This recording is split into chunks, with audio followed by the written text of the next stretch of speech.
Tapi kakak percaya ya, kamu yang hari ini sudah siap pastinya mau mendengar firman Tuhan. Tapi sebelumnya kakak mau tanya kabarnya nih. Kira-kira kabar mereka pasti baik-baik ya kakak ya?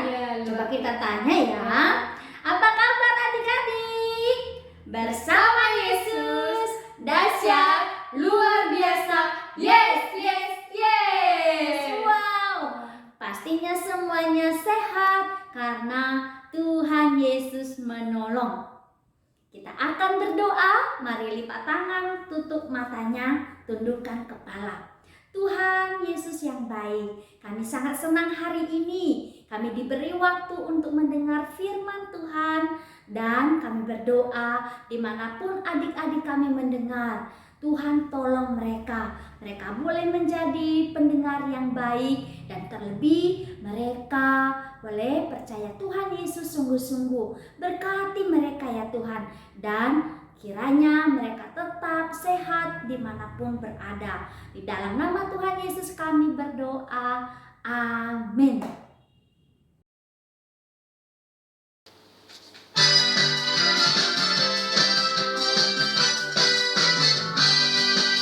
Temanku bertemumu sangat senang-senang, temanku bertemumu sangat suka-suka. Hari ini hari yang sangat terindah, hari yang diberi oleh Allah. Temanku bertemumu sangat senang-senang, temanku bertemumu sangat suka-suka. Hari ini hari yang sangat terindah, hari yang diberi oleh Allah.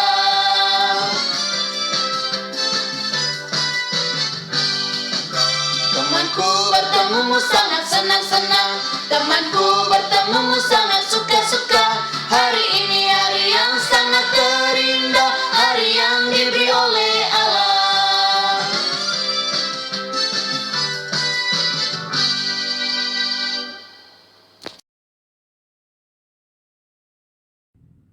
Wah, bila ada dinding yang memisahkan kamu dengan temanmu, apa yang kamu lakukan? Pastinya kamu berusaha untuk memanjatnya atau kamu berputar supaya kamu bisa bertemu dengan temanmu. Tapi jika ada satu hal yang memisahkan kamu dari Allah, yaitu dosamu, kamu tidak bisa memanjat atau kamu juga tidak bisa untuk berputar untuk mencari jalan keluar supaya kamu bisa dekat dengan Allah. Hari ini kamu akan tahu bagaimana kamu bisa dekat dengan Allah karena dosamu yang memisahkan kamu dari Allah. Di dalam ayat hafalan kita hari ini, di dalam Efesus 2 ayat 13.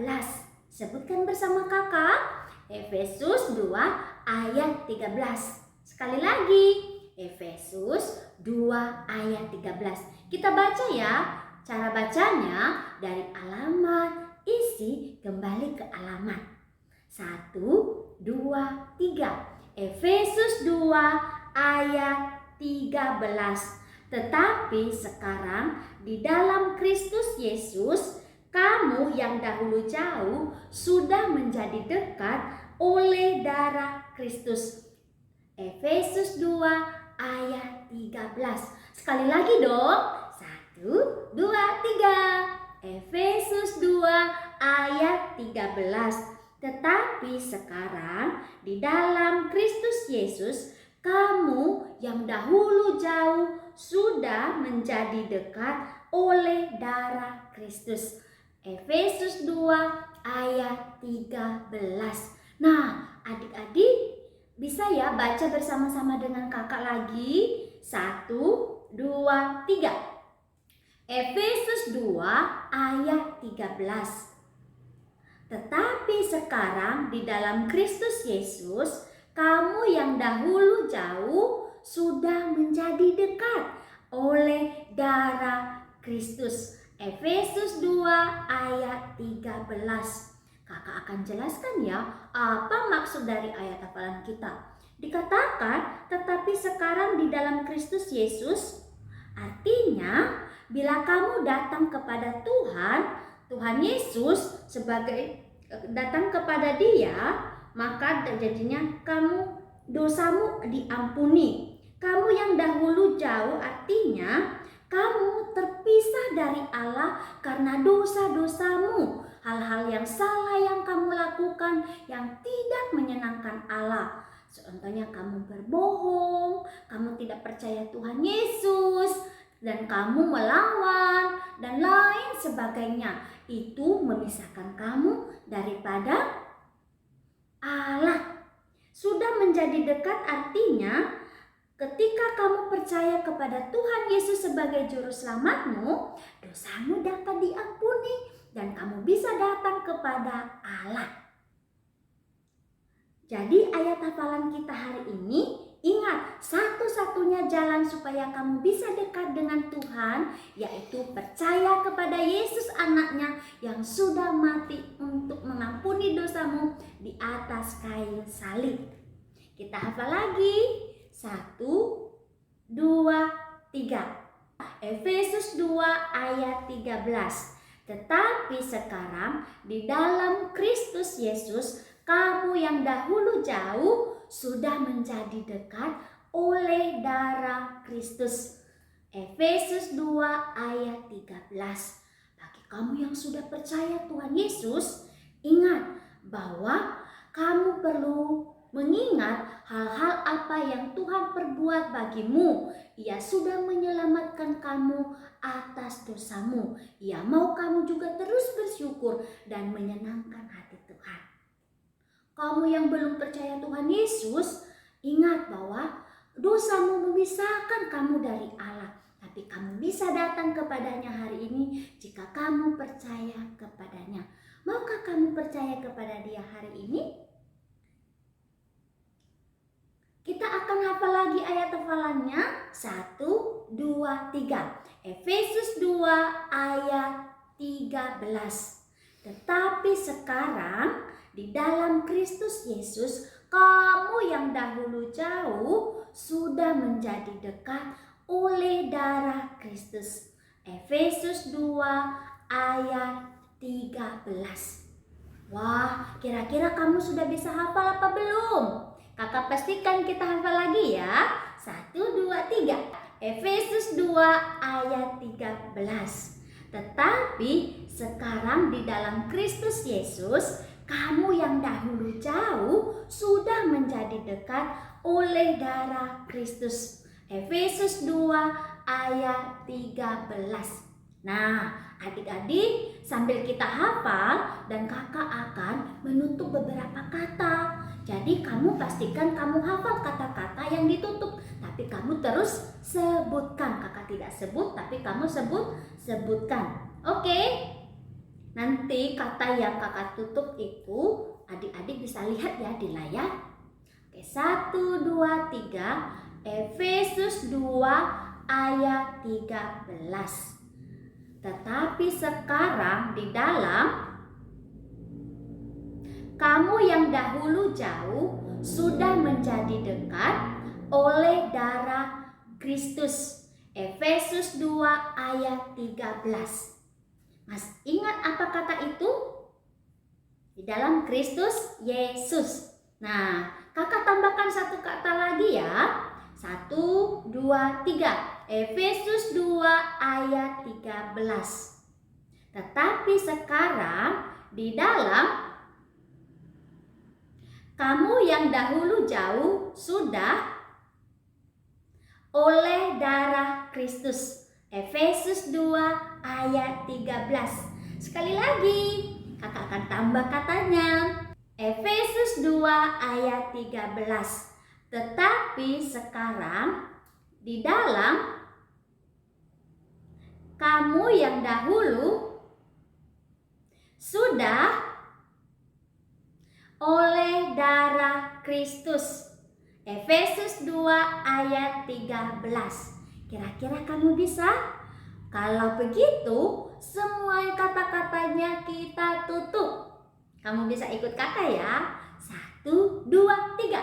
Efesus 2 ayat 13. Tetapi sekarang di dalam Kristus Yesus, kamu yang dahulu jauh sudah menjadi dekat oleh darah Kristus. Efesus 2 ayat 13.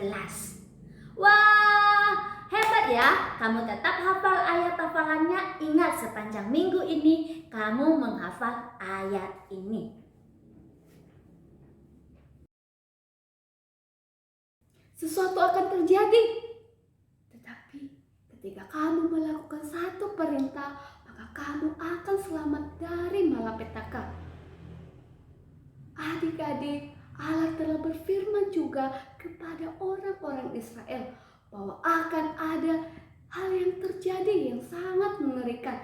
Tetapi kalau mereka mengikuti perintah Allah, maka mereka akan diselamatkan. Apakah orang Israel percaya kepada Allah? Adik-adik, orang-orang Israel tentu tidak percaya. Malahan mereka menyalahkan Musa. Mereka beranggapan bahwa Musa lah yang menyebabkan Firaun makin memperbudak mereka.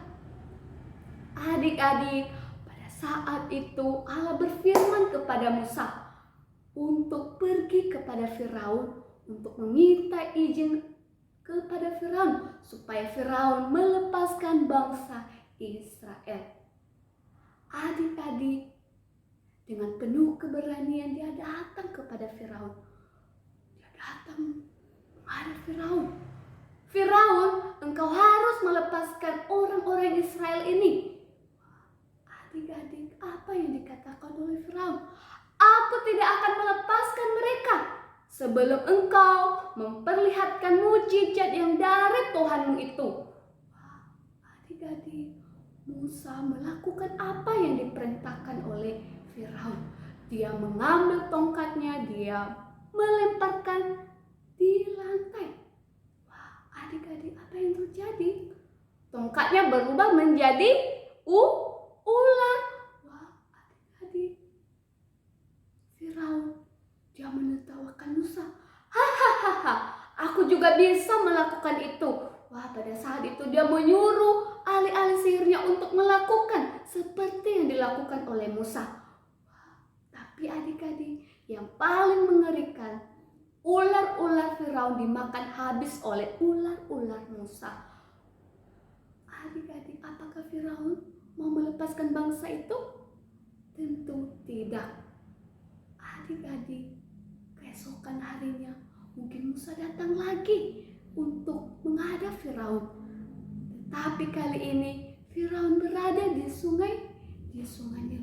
Dia datang dengan penuh keberanian. Dia berkata, Firaun, hari ini engkau harus melepaskan bangsa itu.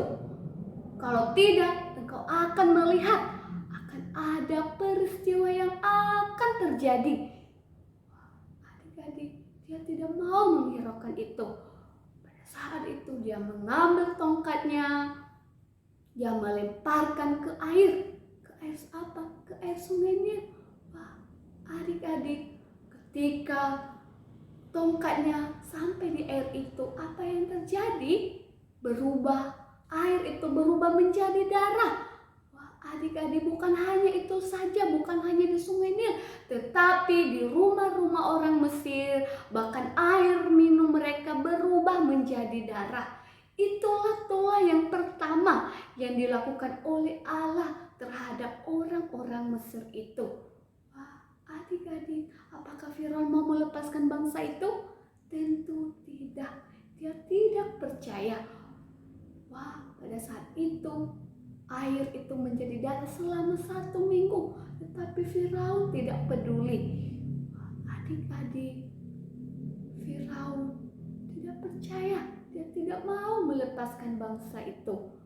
Wah, Musa melakukan lagi mukjizat yang kedua. Bisa dinamakan tulah yang kedua, yaitu katak. Wah, adik-adik, katak itu bukan hanya 1, bukan hanya 2, tetapi mungkin ribuan katak terdapat di Mesir. Bahkan bukan hanya di Mesir, tetapi di rumah-rumah mereka, di tanaman mereka terdapat katak. Adik-adik, Firaun tidak pedulikan itu. Bahkan dia menyuruh ahli-ahlinya untuk melakukan hal itu.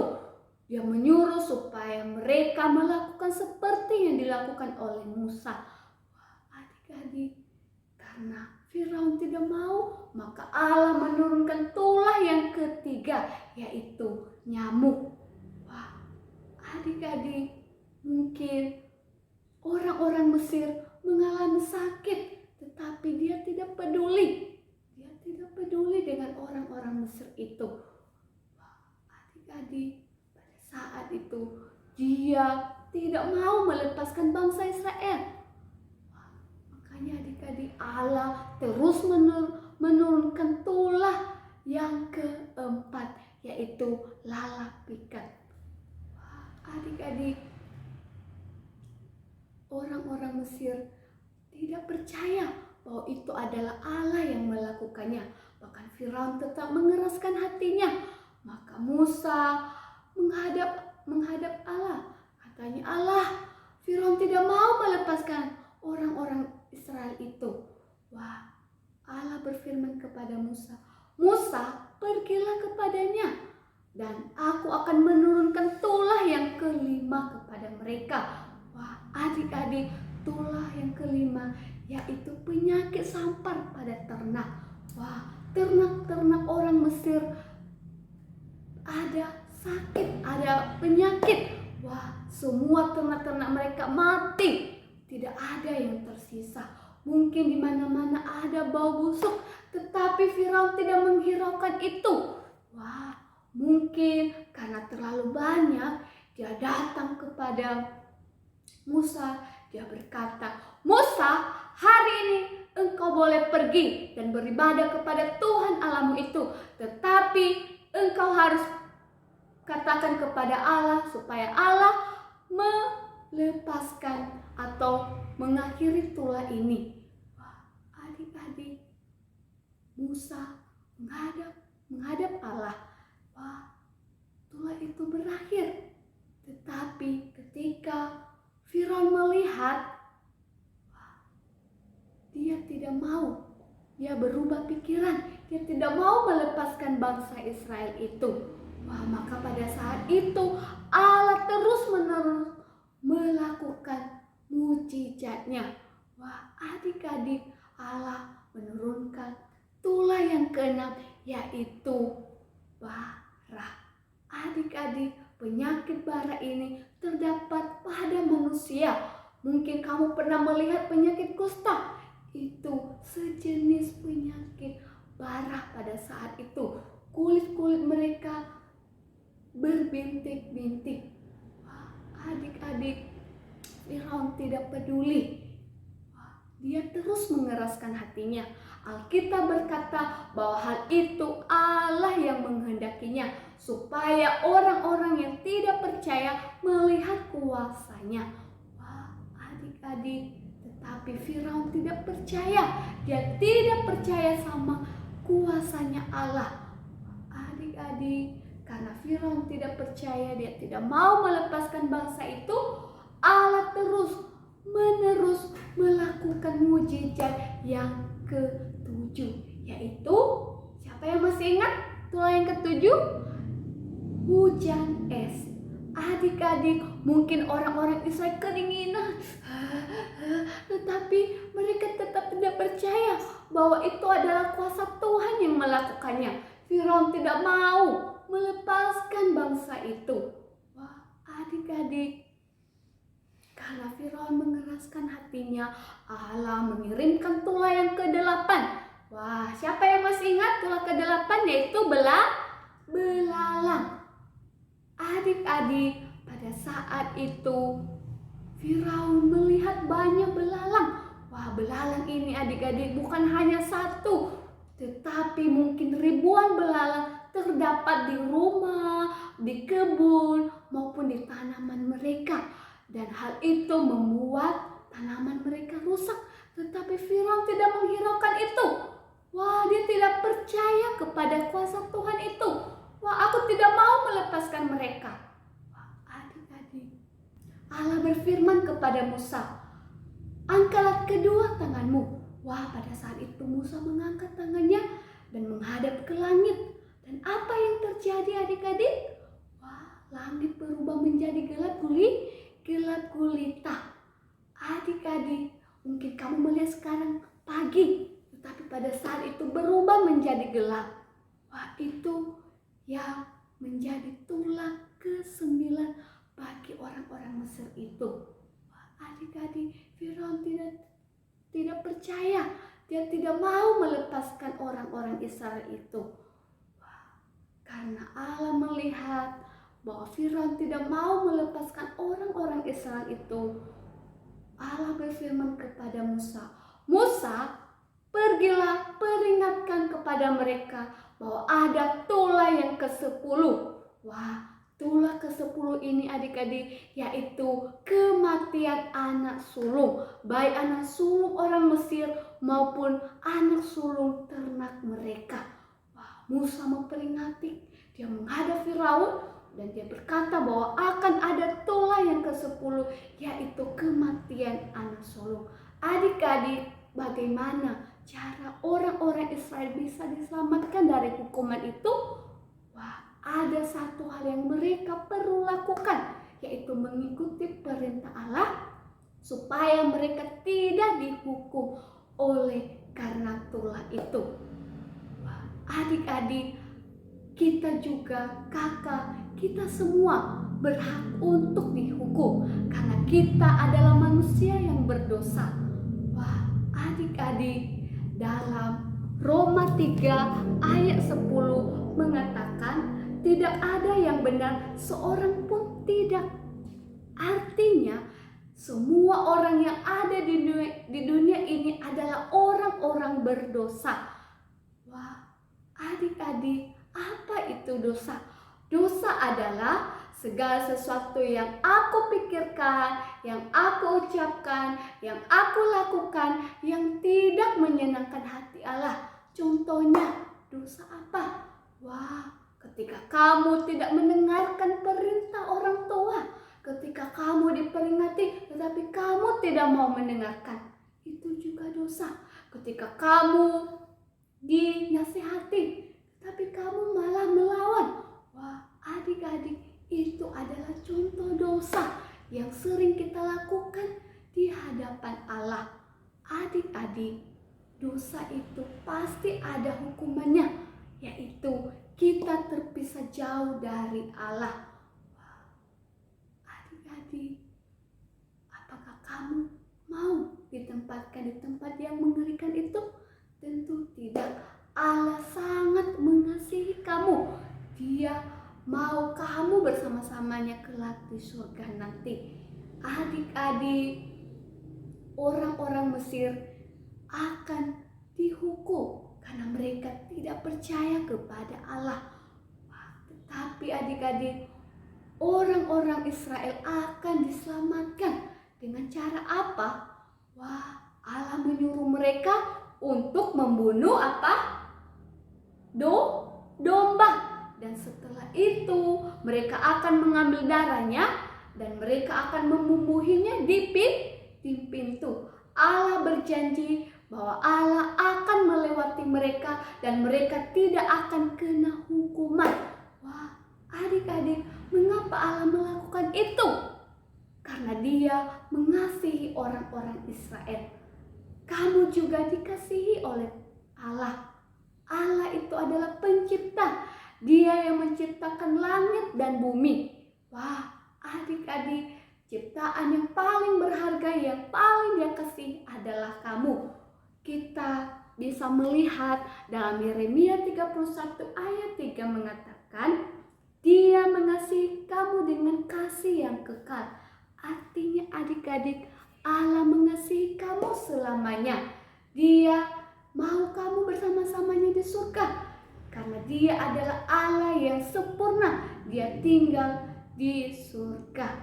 Adik-adik, Allah telah berjanji bahwa Allah akan menyelamatkan orang-orang Mesir itu dengan apa? Dengan darah domba. Wah, adik-adik, mereka melakukan perintah itu. Mereka membunuh domba itu dan mereka mengambil darahnya. Dan mereka pada malam itu mereka membubuhinya di pintu-pintu. Wah, adik-adik, pada malam itu juga malaikat datang. Malaikat itu meliputi orang-orang Mesir itu. Wah, pada saat itu ada hal yang terjadi. Mereka teriak, mereka nangis, karena mereka kehilangan anak sulung mereka. Bukan hanya orang-orang Mesir itu, tetapi anak sulung Firaun juga mati pada saat itu. Wah, pada malam itu juga orang-orang Mesir berduka cita karena tulah yang ke-10 itu.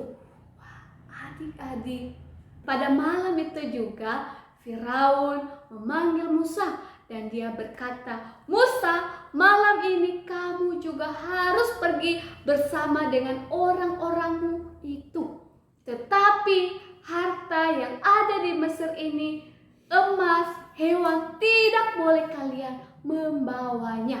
Tetapi Musa menjawab, "Tidak, Allah berfirman bahwa kami harus membawa apa yang menjadi milik kami di Mesir ini." Wah, mungkin Firaun marah terhadap Musa. Dia marah dan dia mengusir Musa dari situ. Dia berkata, "Pergilah kalian dari sini." Pada saat itu Musa dan orang-orang Israel bersuka cita. Mereka mengucap syukur kepada Allah karena Allah telah menyelamatkan mereka dari mara bahaya. Wah, adik-adik, pada saat itu biasanya disebut Paskah. Wah, mereka mengucap syukur kepada Tuhan. Adik-adik, orang-orang Mesir itu dihukum karena mereka tidak percaya, dan orang-orang Israel diselamatkan oleh darah domba itu. Adik-adik, kamu juga dapat diselamatkan dari hukuman dosa melalui darah Anak Allah, yaitu Yesus Kristus. Dia yang akan mengampuni dan mengambil semua hukuman dosamu. Dalam Yohanes 1 ayat 29 mengatakan, Anak domba Allah yang menghapus dosa dunia. Wah, Anak domba Allah ini yaitu Yesus Kristus. Dia yang akan mati untuk kamu. Dan dia yang rela memberikan nyawanya untuk mengambil semua hukuman dosamu. Adik-adik, kamu masih ingat ayat hafalan kita tadi? Dalam Efesus 2 ayat 13 mengatakan, "Tetapi sekarang di dalam Kristus Yesus, kamu yang dahulu jauh sudah menjadi dekat oleh darah Kristus." Adik-adik, kita sekarang tidak ada pemisahnya. Kita bisa berbicara kepada Allah melalui Anaknya, yaitu Yesus Kristus. Adik-adik, orang-orang Israel diselamatkan karena Allah telah berjanji bahwa Allah akan menolong mereka dan akan menyelamatkan mereka. Dan mereka sangat bersuka cita dan bersyukur karena mereka telah diselamatkan. Wah, adik-adik, apakah kamu juga sudah bersyukur hari ini? Kamu diberikan waktu untuk mendengarkan kakak. Kamu juga perlu bersyukur. Apakah kamu sudah melakukannya hari ini? Ingat ayat hafalan kita bahwa kita sudah diampuni melalui Anaknya, yaitu Yesus Kristus. Wah, adik-adik, sudahkah kamu percaya kepada Tuhan Yesus? Kalau adik-adik yang ada di rumah masih ragu-ragu kepada Tuhan Yesus, tidak perlu lagi. Kamu boleh mengatakannya hari ini. Wah, ada firman Tuhan yang mengatakan dalam Kisah Para Rasul 16 ayat 31, "Percayalah kepada Tuhan Yesus Kristus dan engkau akan selamat." Artinya adik-adik, percaya. Kamu harus mengakui semua kesalahanmu atau segala dosa-dosamu, dan kamu harus mengakui Tuhan Yesus sebagai juru selamatmu, dan kamu harus memilih Dia sebagai Tuhanmu hari ini. Ketika kamu sudah percaya kepada Tuhan Yesus, maka apa janjinya? Dia akan menyelamatkan kamu dari dosamu. Maukah kamu melakukannya hari ini?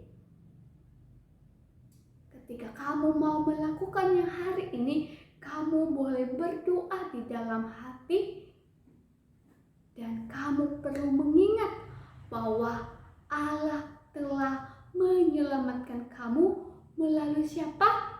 Darah Yesus Kristus. Tundukkan kepalamu, tutup matanya, lipat tangannya, kita berdoa. Tuhan Yesus yang baik, terima kasih untuk segala kebaikan-Mu dalam hidup kami. Kami sangat bersyukur Engkau telah menolong kami, Engkau telah menyelamatkan kami dari dosa. Hari ini Tuhan, kami mengakui bahwa Engkau Allah yang senantiasa menolong kami, menuntun kami. Kami percaya janji Tuhan nyata dalam hidup kami. Kami berdoa buat adik-adik kami yang mendengarkan cerita ini. Tuhan tolong mereka, berikan mereka kekuatan, bahkan berikan mereka pendengaran yang baik, sehingga mereka dapat bertumbuh mengenal Engkau. Terima kasih Tuhan Yesus. Amin. Terima kasih adik-adik telah mendengarkan cerita hari ini. Jangan lupa untuk selalu menjaga kesehatan. Ingat, ikuti protokol kesehatan. Tuhan Yesus